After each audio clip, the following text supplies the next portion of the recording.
Le savais-tu? C'est un escroc qui a eu l'idée d'introduire en France l'horoscope signe par signe. Il s'appelait Elroy et c'était 2 ans avant l'astrologue Marie-Louise Sondaz qui a fait de même dans Marie-Claire.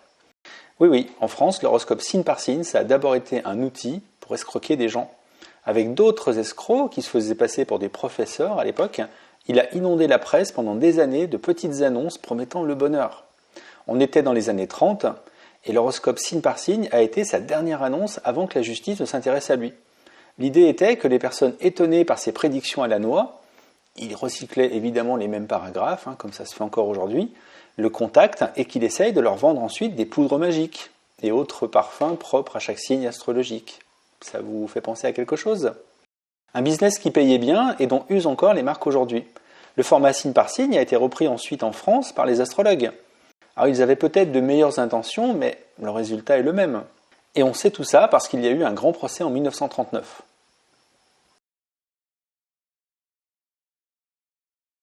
Les médias qui publient des horoscopes aujourd'hui n'y adhèrent pas. Ils savent par contre que ça appâte ceux qui les lisent ou les écoutent. Rends-toi compte, sur les sites internet, ça fait venir les gens tous les jours sans qu'il y ait besoin d'une quelconque actualité. C'est tout bénef. Après, une partie des gens cliquent sur d'autres liens ou sur des pubs, et c'est ça le business des horoscopes de presse. Et c'est pour ça qu'on peut trouver un article critique sur l'astrologie dans une revue qui publie pourtant un horoscope.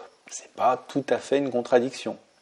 Attention, les horoscopes ne sont pas des tribunes en faveur de l'astrologie, ce sont des marchandises.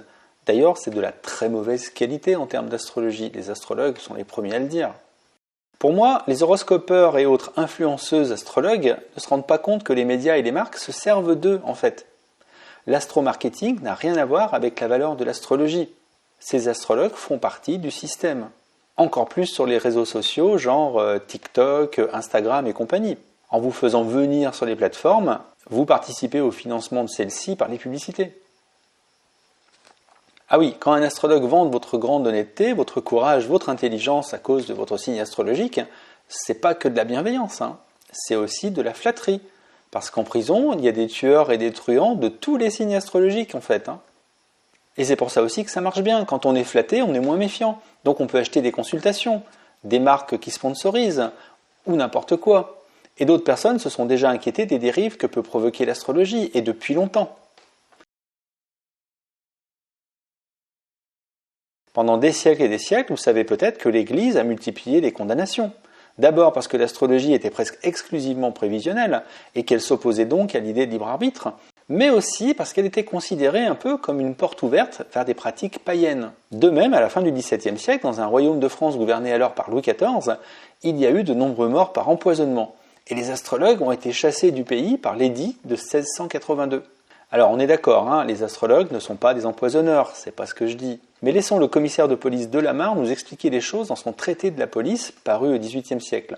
Il avait assisté au procès de ce qu'on appellera plus tard l'affaire des poisons. Il y déplore que ce soit par une funeste suite d'engagements que, de l'astrologie, on en vint au crime.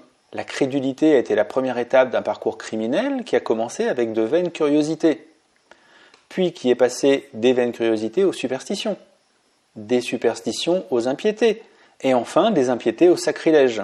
En 1682, la divination n'est donc pas condamnée directement, mais pour le climat de superstition et de crédulité qu'elle permet et qu'elle entretient, jusqu'à même permettre la manipulation. Pour Delamarre, la lutte contre de tels crimes s'avère particulièrement difficile en raison de leur caractère diffus, voire insaisissable. Personne n'incarne l'astrologie. Et elle est subversive au mauvais sens du terme. Un horoscope de presse, c'est pas grand-chose. Mais une cigarette non plus. Un verre de vin. Une fumette. Vous savez, on commence avec son horoscope, puis on explore son signe de naissance, et puis on fait monter son thème astral, et puis on consulte de temps en temps, et hop, sans s'en rendre compte, on va voir une voyante, un magnétiseur, un homéopathe, etc. On suit des stages de yoga, et on se retrouve maître Reiki. Petit à petit, on peut tomber dans un véritable monde parallèle, où on ne saurait peut-être jamais aller si on n'avait pas commencé par le petit horoscope du journal, là, celui qui est anodin, mais quand on le lit une fois. Vous voyez, utiliser l'astrologie pour attirer les gens et les amener ensuite bien au-delà de ce qu'ils pensaient au départ, ce n'est pas vraiment nouveau. Et je vous pose la question, est-ce que les horoscopes pourraient être le premier pas, un moyen de séduire, notamment les plus jeunes qui n'ont pas encore l'esprit suffisamment critique, pour ensuite mener à l'astrologie, mais aussi à d'autres disciplines ésotériques, et donc, même si c'est plus rare, à des sectes? Si on n'y fait pas attention, avec les horoscopes, on s'habitue à accepter des postures psychologiques qui seront dangereuses plus tard. Il existerait des influences invisibles, mais dont il faut tenir compte. Ces influences existeraient malgré le fait que la science démontre que ce n'est pas cohérent, ou même que c'est faux. Plus grave, il y aurait des gens qui savent, et vous, qui devez suivre leurs conseils. C'est une sorte d'initiation à la logique de la soumission psychologique, en fait. Alors elle ne dit pas son nom, car vous avez l'impression toujours de mieux vous connaître et de mieux connaître le monde. Mais c'est un leurre, car l'astrologue ne dit jamais comment résoudre un problème personnel ou professionnel, ou comment fonctionne la société. Il dit seulement d'être prudent ou fonceur, que c'est ou non le bon moment. En gros, tenir compte de la direction du vent astrologique. Il vous dit surtout d'attendre de savoir ce que font Saturne ou Jupiter. Dans la société réelle, il vaut mieux tenir compte des enjeux de pouvoir, par exemple entre certaines entités sociales, et indépendamment des astres. Pour faire un parallèle, si des pseudo-médecines sont parfois à l'origine de retards de traitement pour des maladies graves, l'astrologie des horoscopes est forcément à l'origine d'un retard de questionnement citoyen. On ne se pose pas les bonnes questions. Et les sociologues ont vu cela il y a longtemps déjà en parlant de comportements conformistes. Ce qu'il y a de très pernicieux avec les horoscopes, c'est que vous pouvez arrêter de les lire au bout d'un temps, mais vous allez rester quand même accroché aux signes astrologiques. Et peut-être avec l'impression, en plus d'avoir progressé, d'être passé à un stade supérieur, ou dans d'autres disciplines ésotériques empreintes de pensée magique. Mais le mal est fait. Et vous n'avez eu finalement qu'à changer de maître. En psychologie sociale, on appelle technique du pied dans la porte, ce qui consiste à approcher une personne en lui faisant une demande qui apparemment ne lui coûte rien, dont elle ne se méfiera pas. On sympathise. Puis, dans un second temps, on lui fait une demande plus importante, qu'on avait prévue au début.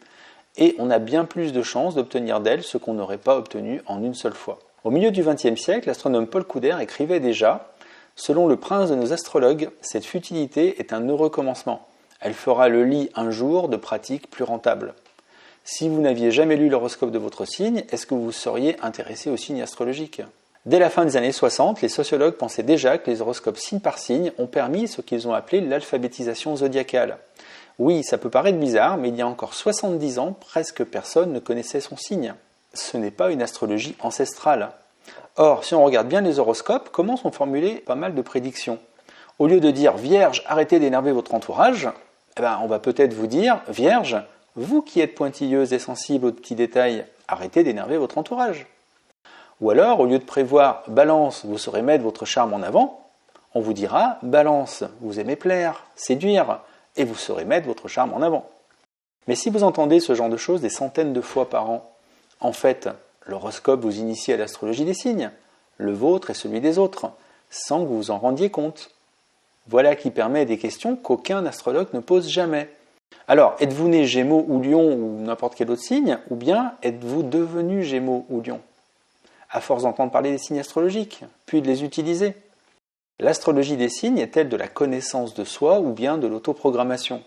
En fait, la fonction cachée de l'horoscope de presse, c'est peut-être d'abord, sous couvert de prévoir l'avenir, de jouer le rôle de rabatteur et de formateur insidieux aux 12 symbolismes astrologiques.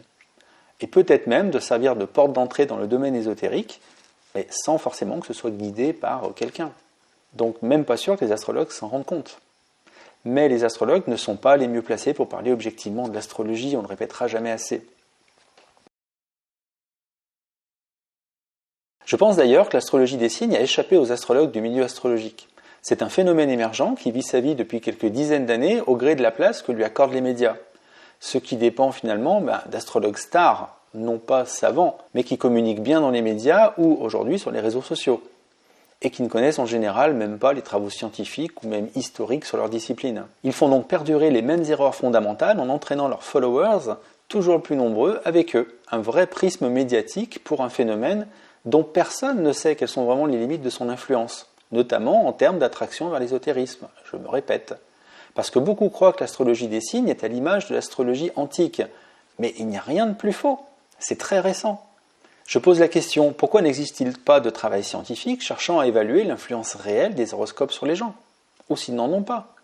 On a déjà des expérimentations qui montrent l'influence dans les heures qui suivent sur les gens, donc pourquoi pas plus loin? Et notamment sur les plus jeunes. Pourquoi aucun chercheur ne travaille sur la croyance astrologique? À mon avis, il est urgent de mettre fin à cet état de fait. C'est un message que je voulais vous faire passer aujourd'hui.